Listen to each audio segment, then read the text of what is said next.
Hey guys, Jay Nelson here once again, and you're not going to believe this. I finally got a shelf. The background is finally not just a white wall. Now, it's not fully decorated, and Tinky Winky's right here. Oh god, Tinky Winky's right. Oh god, I can't do the movement of hands and spatial awareness, but things are looking a little bit nicer. Maybe by the end of 2025, I might have a presentable video taking space.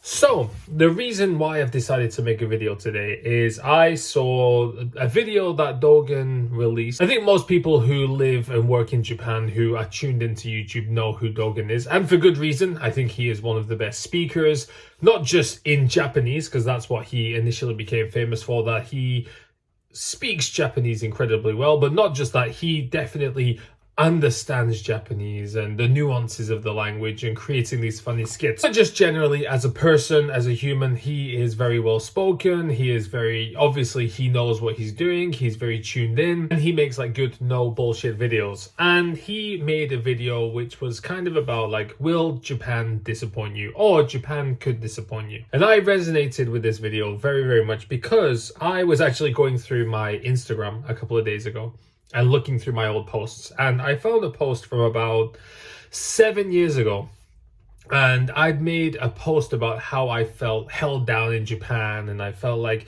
Japan wasn't treating foreigners very well. And after that, I actually picked myself up and I made all the moves to get myself into the position I am now. If you guys haven't seen me before, I am the principal of an international school, one of the like international preschools you see around Japan. And I also have my own online teaching thing. And I live a very comfortable life on over 10 million yen a year, which is very, very good, I think.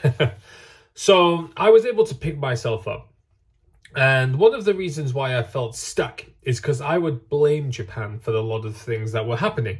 I thought Japan was holding me down. I remember very, very well, you might be able to see this award here. I actually won that award in 2017, and it's a Best New Employee Award. I was the first ever non-Japanese person to win that award in the company that I was working in. And I felt like after working at a company for 2 years that I was deserving of a promotion. However, my team didn't have a leader, so to speak. There was like a division head, but that was about it. And he wasn't there all the time. And when I asked, could I be a manager? Could I step up? I was told, we don't have it in the budget to have a manager at the moment. Now, looking back, this was obviously BS, because if you have a good management within your team, you could lift the team up and you could make more money. That actually is something that should be pretty clear to most people now, but most people at the time probably don't understand it. Good management, better employees, better sales, more money. So not having the money for a leader doesn't really make sense. Actually, what it was is that I wasn't good enough, maybe at that time, to lead people. Of course, since then, I've got 6 years of management experience, managing a team of over 20 people, from countries, obviously Japan, England, America, China, Cuba, the Philippines. There's been a multicultural team that I've managed. But at the time, I probably wasn't ready yet. Now, I didn't understand that at the time. I felt like I was deserving. I felt like I should have received it. I was about 26 years old and very, very young. And I think when people come to Japan, they think things are going to happen for them naturally. And what I've learned is there are a lot of things about Japan that we don't understand and that we don't know. It's not the culture that we grew up in. It's a completely unfamiliar, or even if you know Japanese culture, you won't fully understand everything until you're deep into it. There's a lot of things we don't understand, and we kind of tend to lash out to say, this is bad, the way my country does it is better. When realistically, that might not actually be true. There may be many better things about working in Western countries.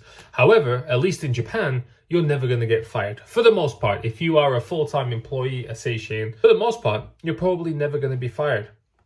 Even during COVID, people were very well taken care of, and it was down to these systems. Even little Reddit posts that I've seen about why Japanese ambulances drive so slow. Like, they're so slow, it's so stupid. Why does Japan have ambulances that go so slow? Yeah, of course, in other countries, ambulance might drive faster. But then on the news, at least in England, you'll see, oh, the ambulances maybe drive fast, but they probably don't get dispatched when you call them, or there's not enough space in the A&E to take them. So drive as fast as you want. It doesn't mean you're going to get seen better. Yeah, Japanese ambulances might drive slower. That means they drive safer.